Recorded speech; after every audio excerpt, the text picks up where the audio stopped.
In April of 1935, at the Coogee Aquarium in Sydney, Australia, a crowd gathered and watched as a tiger shark suddenly convulsed and threw up a human arm.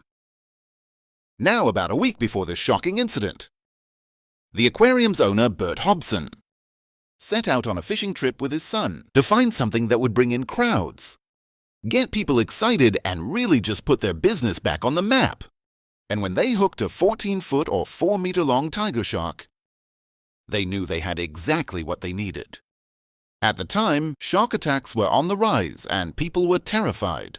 But that fear also meant fascination. So when Bert and his son managed to catch the shark, they knew people would pay to see it up close. But after a week in captivity, the shark started acting very sick. And then in front of a crowd of spectators, it suddenly convulsed and threw up a rat, a bird, and then a human arm that had a very distinctive tattoo of 2 boxers on it. The arm also had a rope tied around it. And while many initially assumed that this was another shark attack, a proper examination of the arm revealed that this couldn't have been a shark attack at all because the arm hadn't been bitten off. It had been severed with a knife or another sharp object. Sadly, the shark was killed in search for additional human remains, but none were found, and investigators were left with several questions to answer. Like, who did this arm belong to? What happened to them, and who cut it off? The first answer came when a man named Edwin Smith read the newspaper and immediately recognized the tattoo. It was the same one his missing brother, Jimmy Smith, had, so Edwin and Jimmy's wife, Gladys, contacted police, and despite everything that arm had been through, investigators were able to lift fingerprints and it was a match. The arm belonged to Jimmy Smith. Jimmy had moved from England to Australia in his late teens or early 20s, really hoping to make it big as a professional boxer. But when that didn't pan out, he found his way into the billiard halls, eventually becoming a well-known saloon keeper. He had a wife, a kid, and a reputation for being reliable. But he also had ties to crime. He was a small-time criminal, a police informant, and sometimes worked for a well-respected boat builder named Reginald Holmes. Now, on paper, Reginald was a successful businessman. He had taken over his family's boat building company, had a solid reputation in the community, and a family of his own. But behind the scenes, he was running several illegal operations, smuggling insurance fraud, forgery schemes, and Jimmy Smith was caught in the middle of it. Jimmy had helped Reginald pull off multiple scams. He ran speedboats during it. Jimmy had helped Reginald pull off multiple scams. He ran speedboats during smuggling operations. And when he brought in his longtime friend, Patrick Brady, a well-known forger, the three of them began forging checks from Reginald's wealthy clients. But one of Reginald's biggest schemes involved a yacht called the Pathfinder. He bought it, overinsured it, and planned to have it destroyed to cash in on that insurance money. And Jimmy, who was acting as the boat's caretaker, was instructed to help carry out the plan. But once the job was done, someone had tipped off the police that the boat's destruction seemed suspicious. And because of that, the insurance claim didn't go through. And Reginald lost out on a lot of money. Now, some sources claim that Jimmy, who was also a police informant, was the one who tipped off the police, while other sources don't mention him at all. But either way, tensions escalated. And at some point, Jimmy started blackmailing Reginald.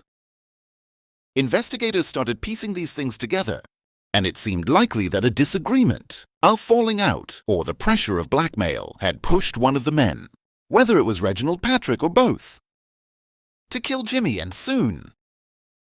Investigators learned that the last person seen with Jimmy was his longtime friend, Patrick Brady. So according to the Truth newspaper, on April 8th, although some sources say it was April 7th, Jimmy told his family he was going on a fishing trip. But that night, he was spotted having drinks with Patrick at a hotel in one of Sydney's suburbs. From there, the two of them went back to Patrick's rental cottage. That cottage is where police believe that Jimmy was murdered. And later that same night, a taxi driver picked up Patrick and drove him to none other than Reginald Holmes's house. That driver later came forward and said Patrick looked disheveled. nervous and like he was hiding something under his jacket. But that wasn't the only suspicious thing. Patrick's landlord later reported that right after Jimmy disappeared, Patrick abruptly left the cottage. When the landlord inspected it, he found that Patrick had replaced the mattress and a trunk and scrubbed the walls clean. At this point, police had their suspects and were convinced Jimmy had met with foul play. But an arm alone wasn't enough to prove murder. They arrested Patrick on unrelated forgery charges and brought him in, hoping that he would talk. At first, he stayed silent, but after hours of interrogation, he finally pointed the finger at Reginald. But when police questioned Reginald, he denied even knowing Patrick or Jimmy, and with no solid evidence to hold him, they really had no choice but to let him go. Just a few days later, though, Reginald must have realized that the police were closing in, because he panicked armed with a gun and a bottle of alcohol. He jumped into a speedboat drunk, erratic and desperate, and LED police on a 4-hour chase through Sydney Harbor as crowds gathered to watch. Then out of nowhere, he just cut the engine, and in front of everyone he shouted, quote, "Jimmy Smith is dead, and there is only one more left. If you leave me until tonight, I will finish him," end quote. And just like that, he turned the gun on himself. But the bullet hit his forehead, knocked him backward into the water, and he survived. Another version of events claims that before the chase, Reginald first tried to take his own life. But when the bullet flattened against his skull and knocked him into the water, that icy shock jolted him awake. He then climbed into his boat and LED police on that hours-long chase. Whichever version is most accurate, the outcome was the same. Reginald survived, and once he was in custody, he started talking. But instead of admitting to any involvement in Jimmy's murder, he painted himself as the victim. According to Reginald Patrick, Brady had acted alone. He claimed that one night, Patrick just showed up at his house carrying Jimmy's severed arm and threatened to blackmail him for $500 Australian. Patrick allegedly told him that he had killed and dismembered Jimmy, stuffed his body into a trunk and dumped the remains into a bay. But he kept the arm to show Reginald what would happen to him if he didn't pay up. Reginald said he gave Patrick the money, but Patrick left the arm behind, so he had no choice but to toss it into the ocean. Reginald Holmes agreed to cooperate with police in the case against Patrick Brady for Jimmy's murder, and he said he would provide testimony in an upcoming coroner's inquest. So that left one huge question. Was he even telling the truth? Had Patrick really acted alone? Or was this just an elaborate story to cover up Reginald's own involvement? Unfortunately, we may never truly know what happened, because on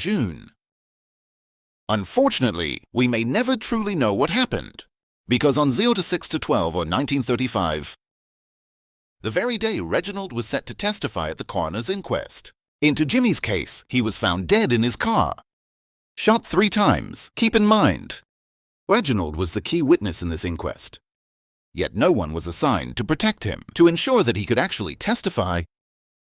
There are a couple theories about what had happened.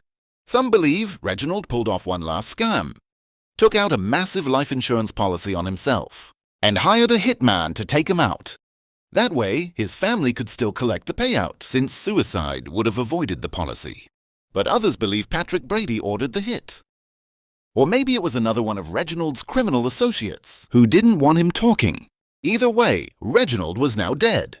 And without his testimony, the case against Patrick Brady fell apart. Patrick was arrested and sent to trial for the murder of Jimmy Smith. But with no body, just an arm, his defense team argued that there wasn't enough proof of a murder. For all they knew, Jimmy could still be alive. And somehow that worked, because Patrick Brady was acquitted and walked free. And for the rest of his life, he maintained that he had nothing to do with Jimmy's disappearance.